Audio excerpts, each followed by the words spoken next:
Okay, y'all. Sorry for the late start, but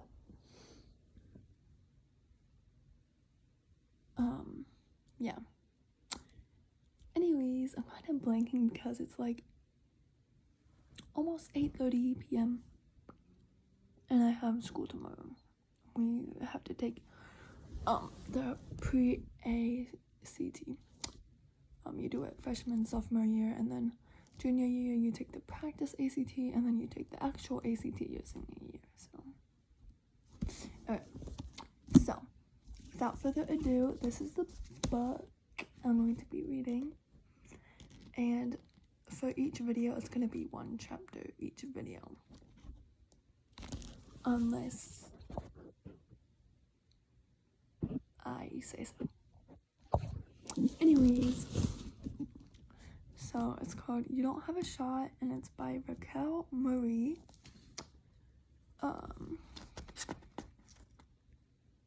So here is like what it's about. I'm gonna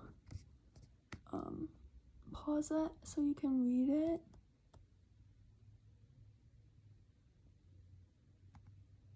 So that's like what it's about. So let's get started, shall we? Oh my gosh. Okay, anyways. Alright. Chapter 1. Coach is going to kill us. Like, actually.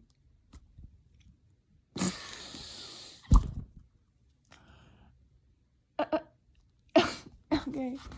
I didn't know there was cussing, so let me restart and I'm gonna just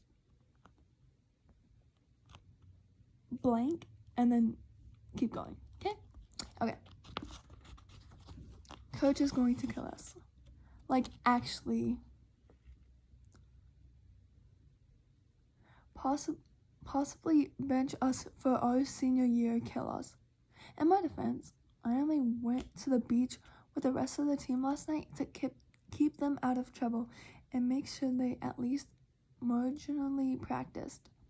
But given that I brought the I don't know what that is, just to spite Dad, lit the bonfire that poured smoke into the lungs since I didn't want them to freeze, then proceeded to lead the girls in intense TSB drills well into the evening. Redistributing the blame doesn't bode well for me. Besides, we're not that late. I checked the time on my phone.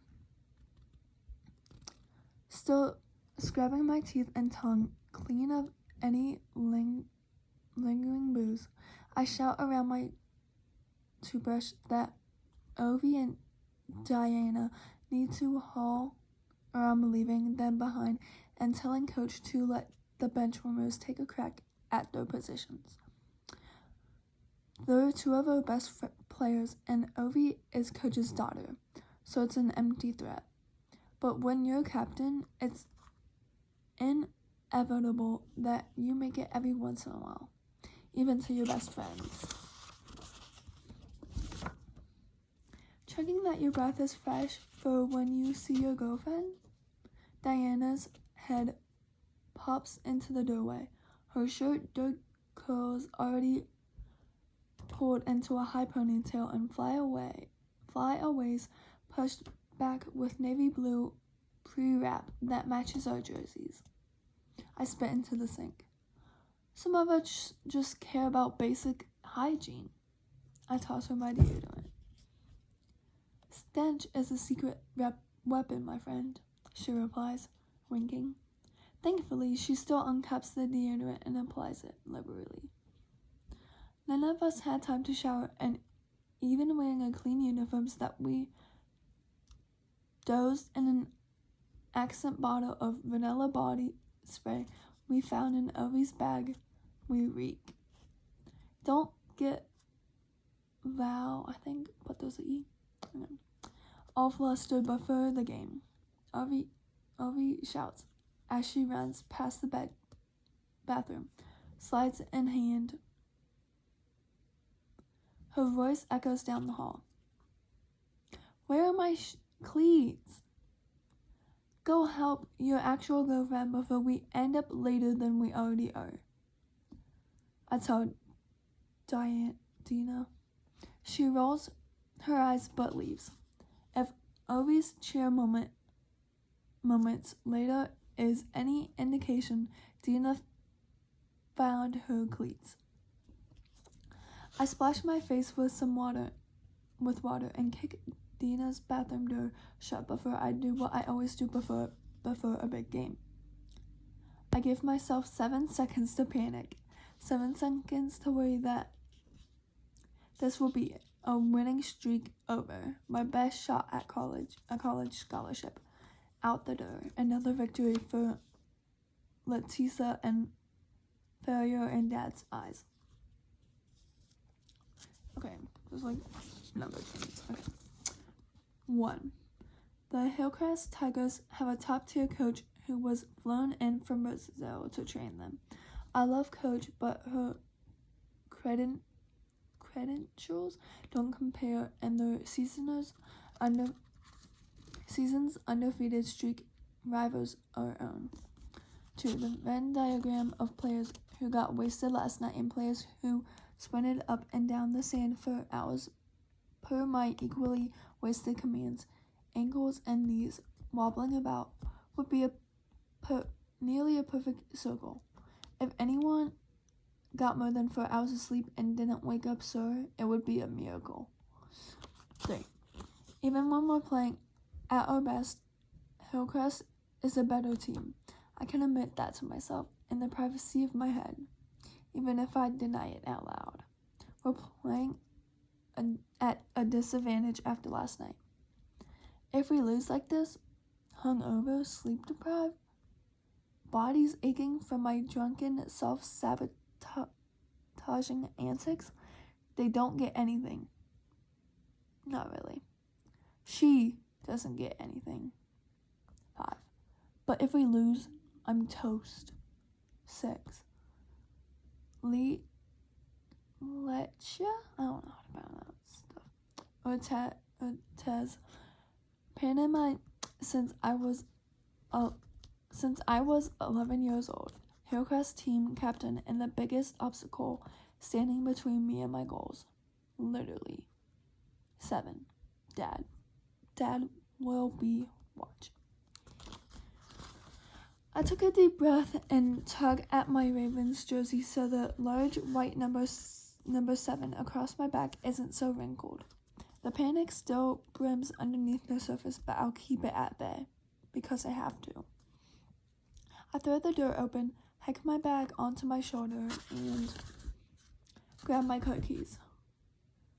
Vamonos! Don't let them see the fear. Don't let them see the panic. Let's get this over with. My friends race out the door behind me, bags and cleats banging against their bodies. I only make it into the minivan, which George and I inherited when Mommy passed a minute before the girls, but I lay on the hood for the dramatics. As payback, they stop to play rock, paper, scissors over who gets shotgun. Dina wins and kisses Ovi quickly before sliding into the seat. Ovi, pouting, huffs in the back and scoots to the middle. I call Ox, Dina says, while I turn off her street and try to keep from speeding all the way to school. Hyperpop bursts out of the speakers. The volume still at full blast from when Ovi drove us home last night as our designated driver. She lost that game of rock, paper, scissors too. My mom is calling, Ovi shouts over the music. What do I do? Answer so she doesn't think you died in a ditch, I reply, picking up speed ever so lightly. The green light gods have been blessing us thus far, but I'm scared to push our luck. The absolute last thing we need is to get pulled over. Dina turns down the music as Ovi lifts her phone to her ear. Hey Mom, how are you feeling today? Dina and I both groan. No. Yeah, no. Mom, we're on our way. No. Yes. Ma'am. Yes, ma'am. Okay. Love you. Bye. On a scale from an extra lap around the field to 3 rounds of deadlies, how screwed are we? I ask. We started calling suicides, sprinting to and from increasingly further points on the field. Deadly lies. Back when we all met in 5th grade PE. Based on her tone, I'd say closer to being benched for opening lineup. Ovi says, wincing. I hit the steering wheel and fight the urge to stomp on the gas. Bright news is Hillcrest is also running late because of traffic, so we're slightly less screwed than we would be otherwise. Thank you, Hillcrest, Dina says. I think of Lechika, smug in her team's bougie private school bus, and garnished red jersey. Meanwhile, we smell like in our bland navy blue uniforms, and half the vents in this ancient car are broken from my little brother jamming Play-Doh in them. I shake Licia out of my head.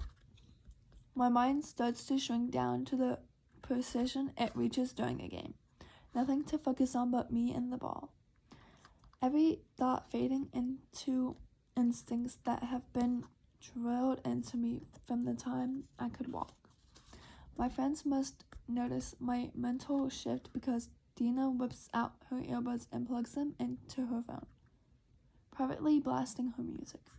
I see Ovi twist herself into whatever stretches she can manage in the backseat. We may be, right now, late and smelly and in trouble, but we're transitioning into who we are on the field, a force to be reckoned with. Okay, that's the end of chapter 1, guys. I hope you like it. If you liked chapter 1, keep coming back so you can see how the book goes. Let's see how many chapters there are. They're like really short chapters.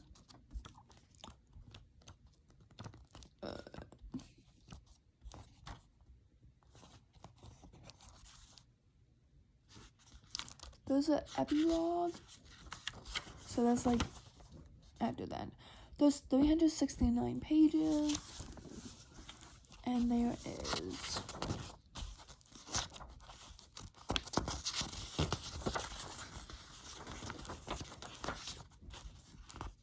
it's 40 something, I think, maybe.